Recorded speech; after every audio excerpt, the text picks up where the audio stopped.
Picture this. You're sitting in a final cabinet meeting before summer holidays, probably dreaming about beaches and barbecues, when suddenly your deputy prime minister drops an absolute bombshell that makes everyone's sangria plan seem rather trivial. Angela Rayner didn't just speak up in that meeting. She delivered what can only be described as political earthquake wrapped in a very stern warning. And trust me, when Angela Rayner issues ultimatums, people listen. Why? Because she's just told Keir Starmer that Britain is sitting on a social powder keg, and unless the government gets its act together, we could be looking at last summer's riots all over again. Buckle up, because this story has more twist than the Boris Johnson explanation. Let's rewind to understand just how explosive this intervention really was. We're talking about the Deputy Prime Minister of the United Kingdom essentially telling her boss, in front of the entire cabinet, that his government needs to step up or face the consequences of social chaos. It's like your co-worker telling the CEO during the company meeting that the business is about to implode unless everyone stops messing about. Except in this case, the stakes aren't quarterly profits. They're the social fabric of the nation. Rayner's timing couldn't be more deliberate. She chose a final cabinet meeting before summer recess to deliver her message, ensuring it would resonate throughout the parliamentary break.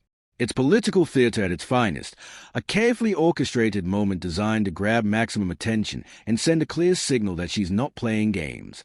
This wasn't a casual observation over coffee. This was a full-blown intervention with all the subtlety of a fire alarm at 3 in the morning. But here's where it gets really interesting. Rayner didn't just point out problems. She connected dots that paint a rather grim picture of modern Britain. Economic insecurity, immigration concerns, people spending increasing amounts of time online, and declining trust in institutions. She essentially diagnosed the 4 horsemen of social discord and warned that they are galloping toward a cliff edge. It's like she's holding up a mirror to British society and saying, "Look, this is what happens when governments ignore the warning signs." The backdrop to all this drama takes us back to those horrific summer riots that scar communities across Britain. Remember Southport?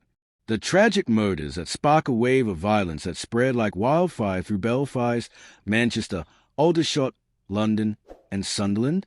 Those weren't just isolated incidents.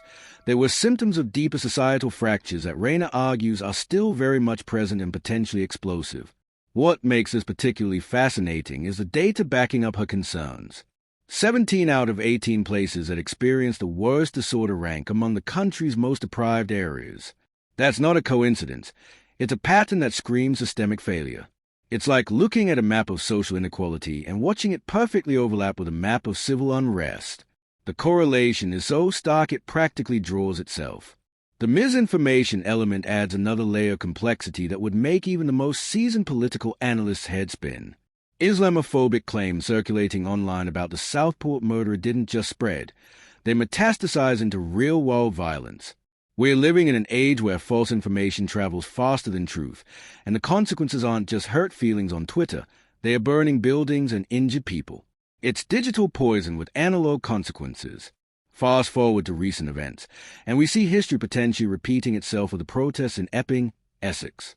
A holiday in housing asylum seekers became the focal point of community tensions that local Tory MP Neil Hudson described as reaching boiling point. The parallels to last summer are impossible to ignore. It's like watching the same movie with slightly different actors but an eerily similar plot. Here's where Rayner's political acumen really shines through. She's not just identifying problems. She's positioning herself as the solution. Her Ministry of Housing, Communities and Local Government's plan for neighbourhoods promises billions of pounds of investment over 10 years in hundreds of the most deprived places. It's ambitious, it's targeted, and it directly addresses the root causes of social unrest.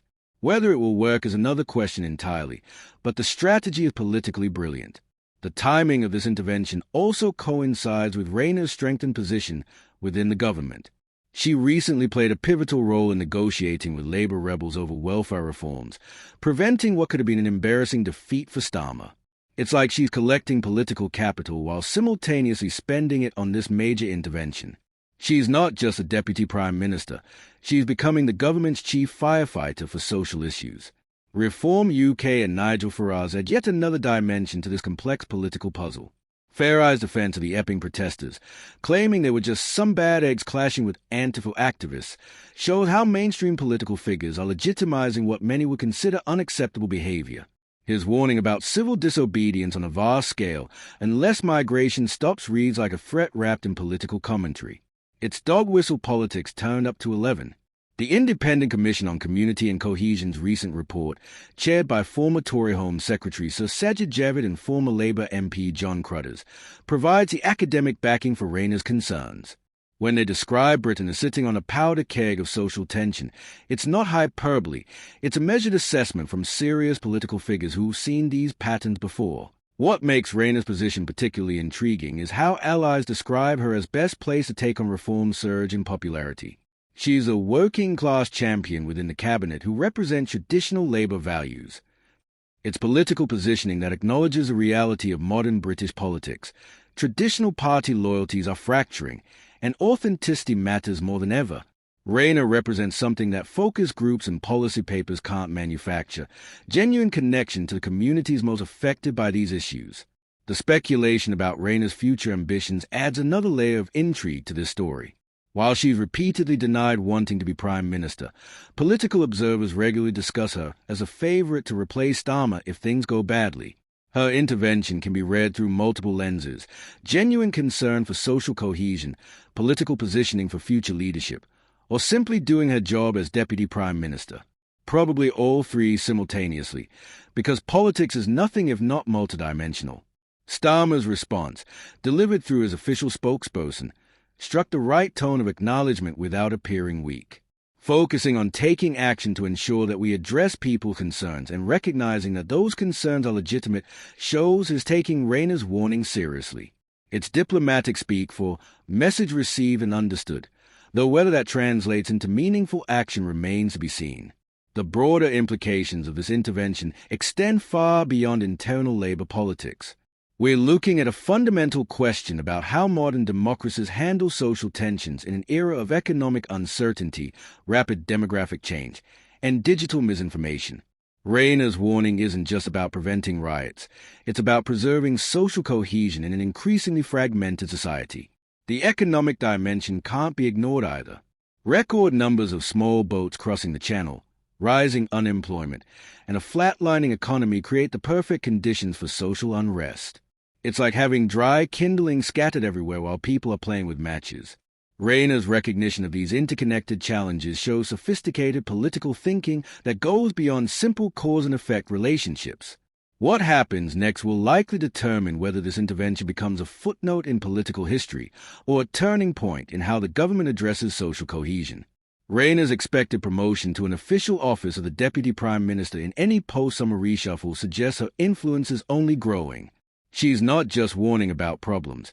She's positioning herself to be part of the solution. The international context also matters here. Social unrest driven by economic inequality and immigration concerns isn't uniquely British. We're seeing similar patterns across Europe and beyond. Rayner's intervention can be seen as an attempt to get ahead of trends that have destabilized other democracies. It's preventive politics on a grand scale. Thanks for watching this deep dive into one of the most significant political interventions of recent months. Angela Rayner's warning to Keir Starmer reveals the complex challenges facing modern Britain and the delicate balance between addressing legitimate concerns and maintaining social stability. What do you think? Is Rayner right to sound the alarm, or is this political positioning disguised as social concern? Drop your thoughts in the comments below, and don't forget to subscribe to UK Pancakes for more analysis of the stories shaping British politics. Hit that notification bell because in Westminster, the next bombshell is always just around the corner.